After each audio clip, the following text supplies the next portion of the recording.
ayah ibu saya sudah meninggal. Allahumma firlaha warhamha wa'afiha wa'fu anha. Amalan apa yang sebaiknya saya lakukan agar tetap berhati kepada ibu, berbakti pada ibu saya? Ibu saya semoga masuk surga. Amin. Yang pertama doa. Apa doanya? Rabbil firli wali walidayya warhamhuma kama rabbayani saghira. Allahumma firlaha warhamha wa'afiha wa'fu anha. Ya enggak bisa bahasa Arab Pak Ustaz, bahasa Indonesia. Ya Allah, jauhkan emakku dari neraka jahanam, berikan dia kebaikan, jadikan kuburnya salah satu dari taman surgamu, jangan jadikan kuburnya salah satu lubang nerakamu, berikan dia ketenangan ya Allah, ampunkan segala silap salah dosanya ya Allah. Yang pertama. Yang kedua, baca Quran. Wa in khatimul Quran, yang paling afdal dibaca khatam Quran, satu khatam. Untuk almarhumah emakku, aku hadiahkan pahala bacaan Quran sekhatam. Kalau tidak bisa satu khatam, bacakan Yasin, hatinya Quran. Kalau tidak baca Yasin, jurus terakhir Ummul Quran Al-Fatihah. Al-Fatihah pun tak bisa, mati aja lah. Yang ketiga, sedekah. Saat sayang betul dengan emaknya, lalu emaknya meninggal dunia, dia datang melapor kepada Nabi, ya Rasulullah, ummi matat, emakku sudah meninggal dunia, afa atasaddaqu anha, kalau aku bersedekah, apakah sedekahnya sampai ke almarhumah emakku? Kata Nabi, tasaddaq, bersedekahlah. Ayyu sadaqatu afdal, apa sedekah yang paling afdal? Kata Nabi, saqyul ma', memberi air minum. Yang paling afdal adalah memberi air minum, karena di jazirah Arab susah membuat sumur bor, sedekah air minum. Tapi di Bekasi jangan lagi sedekah air, karena masjid kita sudah diapit 2 danau. Sampai-sampai nama masjid ini pun Masjid Al-Danau, Al-Qalam. Diapit 2 kolam. Nah, oleh sebab itu jangan lagi sedekah air. Sedekah apa? Sedekah AC, sedekah kipas angin, sedekah mikrofon, sedekah kamera, sedekah CCTV. Maka insya Allah mengalir pada almarhumah. Yang pertama doa, yang kedua baca Quran, yang ketiga sedekah, yang keempat kurban. Nanti mau hari raya kurban, ini 1 kambing untuk almarhumah emakku. Yang kelima haji. Kalau dia dulu belum haji, badal hajikan. Yang keenam puasa. Mana tahu dulu ada puasanya tinggal, kita laksanakan puasa. Man mata, siapa yang mati, wa alaihi siyamun, punya utang puasa, shoma anhu waliyuhu, maka ahli warisnya melaksanakan puasa untuknya. Bolehkah di sujud akhir kita berdoa dengan doa yang ada dalam Quran? Aqrabu ma yakunul abdu min rabbih wa huwa sajid. Seorang hamba paling dekat dengan Allah bukan di Makkah. Saya merasa dekat betul dengan Allah ketika di Ka'bah, Pak Ustaz. Lalu bagaimana dengan orang miskin yang tak punya duit untuk ke Makkah? Maka orang paling dekat dengan Allah wa huwa sajid, waktu sujud terakhir. Fa'akthiru fihi du'a, perbanyaklah doa di sujud terakhir, tapi jangan bahasa Indonesia. Karena kalau dia ucapkan ya Allah tolong aku, batal sholatnya. Lagi bahasa Arab. Kalau nggak bisa bahasa Arab, dalam hati saja. Berapa lama sujud terakhir itu? Sampai Sayyidatuna Aisyah mencubit tangan Nabi dari balik kain. Selesai sholat Nabi tanya, Aisyah, kenapa kau cubit tanganku tadi? Kata Aisyah, kusangka kau sudah sakratul maut ya Rasulullah. Saking panjangnya doa Nabi. Sementara kita yang belum ada apa-apanya, yang status belum jelas, cepat betul sujudnya, macam stempel kertas. Kenapa cepat betul sujud? Sujudlah lama. Bagus sujud lama, membantu turunnya darah menyembur dari jantung ke otak. Karena kalau oksigen kurang bisa kena stroke ringan. Sujud lama-lama, bernapas, jangan tahan napas, bernapas. Itu maka karpet jangan bau. Itu maka tak boleh tidur telungkup di masjid. Tidur telungkup ngences pas tempat orang sujud. Bangkit sujud pitam pingsan makmum. Nah, ini penting. Lalu kemudian kalau dibaca dalam doa sujud itu ayat Quran boleh? Tak boleh. Karena Quran itu tinggi, sedangkan sujud itu rendah. Tak boleh yang tinggi diletakkan di rendah. Tapi kalau doa boleh. Begitu juga dengan perempuan halangan, tak boleh baca Quran. Tapi kalau ayat Quran itu doa boleh. Contoh, Subhanalladzi sakhkhara lana hadza wa ma kunna lahu muqrinin wa inna ila rabbina lamunqalibun. Itu kan ayat Quran. Tapi ketika dibaca naik kendaraan boleh. Maka kalau ayat Quran bunyinya doa boleh. Mana? Rabbana atina fid dunya hasanah wa fil akhirati hasanah wa qina azabannar. Itu doa, boleh dibaca. Saya seorang kepala rumah tangga, tinggal di rumah milik mertua. Sebagai kepala rumah tangga, apakah saya belum menunaikan kewajiban sebagai suami untuk membeli rumah tinggal buat keluarga? Ada ideal, ada darurat. Idealnya kau punya rumah, karena kewajibanmu hai kepala rumah tangga laki-laki ada 5. Kasih makan, kasih pakaian, kasih tempat tinggal, kasih pendidikan, kasih perhatian. Itulah kewajibanmu sebagai laki-laki. Beri makan, beri pakaian, beri tempat tinggal, beri pendidikan, beri perhatian anak dan istrimu. Tapi kalau kau tidak bisa, maka mertuamu baik, maka tinggallah di sana. Ya tidak apa-apa. Cuman kita tahu bagaimana bersikap sebagai seorang menantu, bagaimana dengan saudara-saudara ipar, bagaimana dengan mertua. Nah ini kebetulan mertuanya baik. Alhamdulillah, bersyukurlah bapak-bapak yang dapat mertua baik. Persiapan apa yang diperlukan dalam memasuki umur 40 tahun? Enggak ada nunggu 40. Karena malaikat datang tak nunggu 40.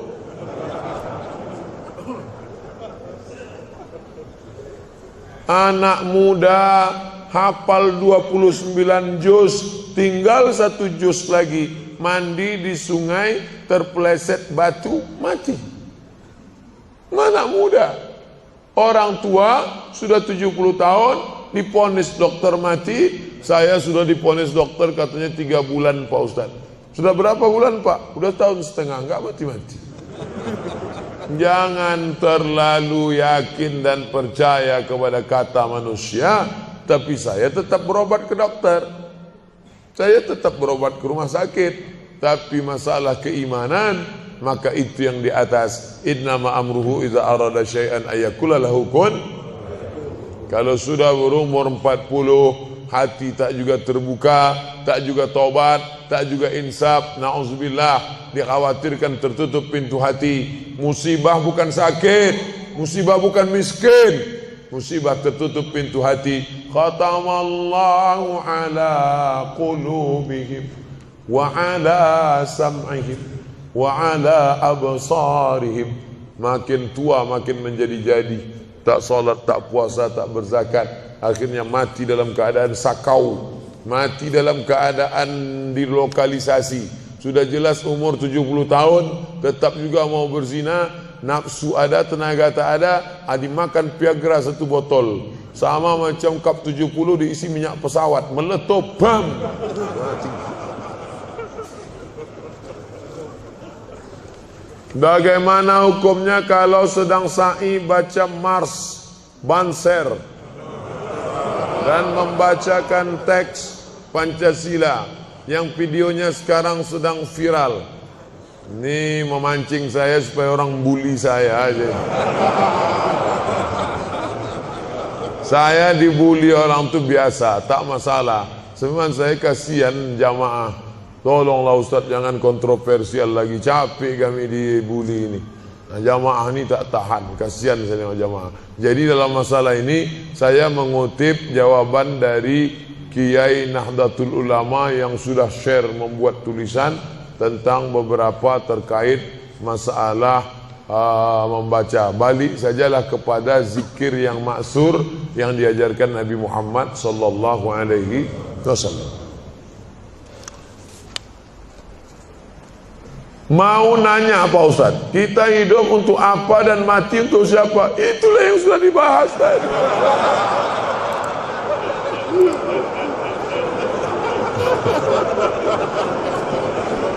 Artinya pertanyaan ini dibuat sebelum pengajian tadi. Maka enggak boleh suuzon. Kertas terakhir. Ada lagi. Kertas, kenapa Allah membolehkan poligami? Apa hikmah? Fankihu ma taba lakum minan nisa. Nikahilah nisa. Itu syaratnya yang pertama. Yang dinikahi itu nisa. Makanya laki-laki menikahi perempuan. Karena Allah menciptakan Adam dan Hawa, bukan Adam dan Asep. Setelah kau pilih nisa, syaratnya bagaimana? Min thayyibat fankihu ma taba, yang baik. Kalau laki-laki thayyib. Thayyib itu artinya baik. Sekarang thayyib sudah berubah, enggak pulang-pulang. Fankihu ma taba, nikahilah perempuan yang baik, minan nisa, perempuan yang baik. Masna, dua, wa sulasa, tiga, wa rubah, empat. Fa in khiftum alla ta'dilu, kalau kau khawatir tak sanggup adil, fawahidah, satu saja cukup. Ada seorang janda, dia punya anak, maka anak yatimnya ini perlu dijaga orang. Maka daripada dijaga orang lain, saya ajalah menjaganya. Nah, itu alasan pertama, karena untuk menjaga anak yatim. Itu alasan pertama. Alasan kedua, ada mungkin laki-laki yang dia 300 tenaga kuda. Tak bisa dia kalau tak poligami. Tak cukup satu. Kalau sampai satu tuh mati, Bu tuh. Tuh. Jadi perempuan tidak boleh mengatakan lebih baik lakiku berzina. Oh enggak. Maka dia harus berlapang dada menerima 300 tenaga kuda. Yang ketiga, untuk menghibur. Nabi Muhammad itu 25 tahun monogami, istrinya cuma satu, Khadijah saja. Jadi jangan katakan dia penyakit seksual, dituduhkan orang sekuler, liberal, kafir, munafik. Nabi Muhammad itu 25 tahun dalam keadaan lajang, tidak pernah berzina. Mereka menggelar dia Al-Amin. 25 tahun dalam keadaan istri satu, Khadijah. Setelah 50 tahun barulah dia menikahi beberapa perempuan dengan alasan karena suaminya mati perang, kalau dia dalam keadaan terluka, dengan alasan karena untuk mendekatkan hubungan dakwah kesukuan. Kalau dinikahi anaknya, maka suku itu akan menjadi tunduk, dengan alasan banyak. Nah, itu jadi bukan hawa nafsu, karena 50 tahun dia mampu mengontrol hawa nafsunya. Di akhir hayatnya, ini adalah ujian bagi umat Nabi Muhammad sallallahu alaihi wasallam. Jadi simpelnya, kalau kita naik pesawat, kata pramugari, ada pintu normal sebelah kanan.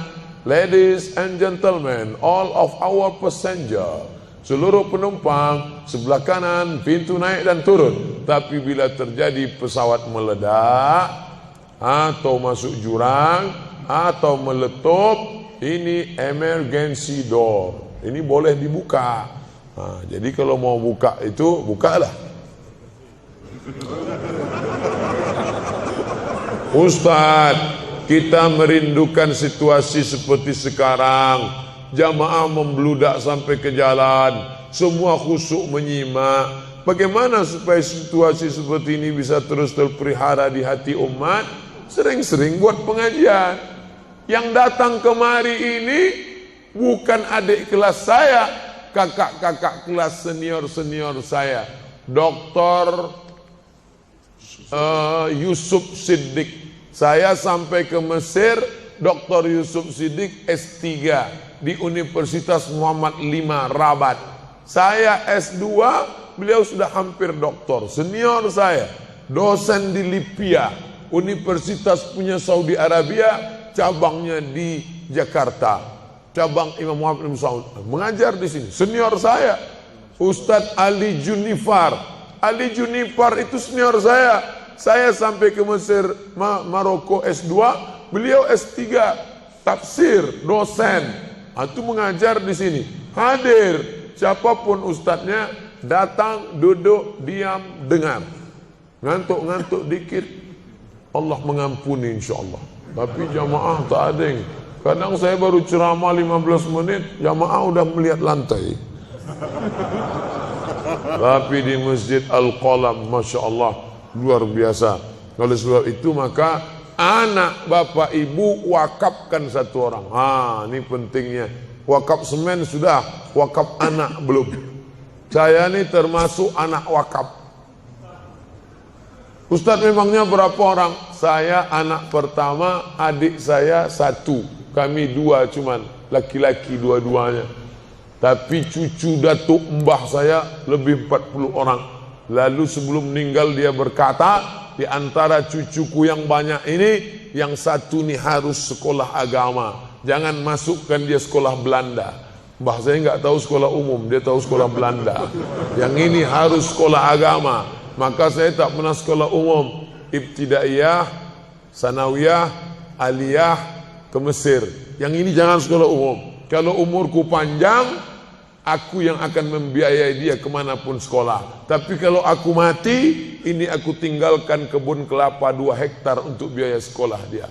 Ketika mbah saya meninggal, pokok kelapa itu pun mati. Lalu gimana Ustadz bisa kuliah ke Maroko? Disitulah baru saya paham rahasia sodakoh. Ternyata Allah balas niat baik mbah saya. Dapat saya beasiswa Al-Azhar 4 tahun gratis, dapat saya beasiswa Maroko 2 tahun sampai pulang. Jadi kita wakafkan tanah kita, ruko kita untuk pendidikan anak-anak cucu kita ke depan. Ini namanya wakaf keluarga. Dan kita wakafkan salah satu dari anak cucu kita yang ini harus sekolah agama. Itu kalau tidak semua akan hilang sia-sia. Allahu Akbar. Terima kasih segala perhatian. Mohon maaf segala kekhilafan. Minta ampun kepada Allah, beristighfar, membaca Al-Fatihah, lalu kita berdoa. Astaghfirullahalazim.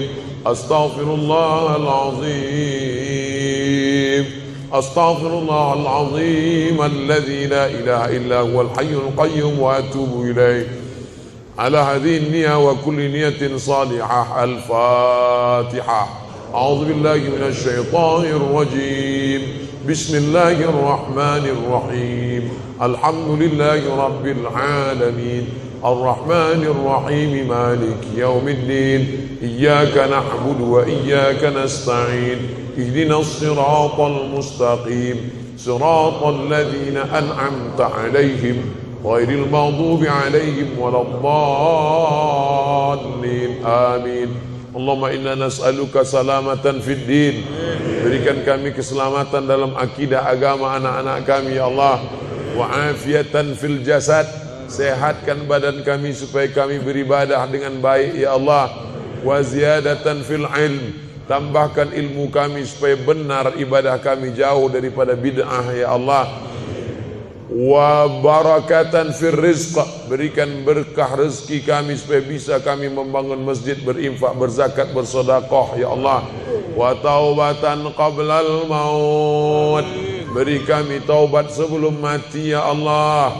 Wa rahmatan indal maut. Curahkan rahmat ketika kami menghadapi mati ya Allah. Wa maghfiratan ba'dal maut. Berikan ampunan sesudah mati ya Allah. Allahumma hawwin alaina fi sakaratil maut. Ringankan kami waktu sakaratul maut. Wan najata minan nar. Selamat dari api neraka.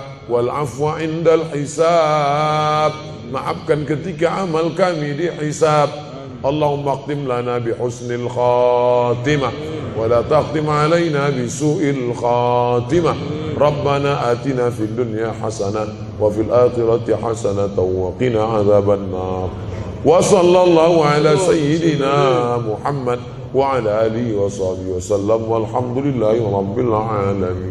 Taqabbalallahu minkum minna wa minkum taqabbal ya karim. Terima kasih, mohon maaf. Wassalamualaikum warahmatullahi wabarakatuh.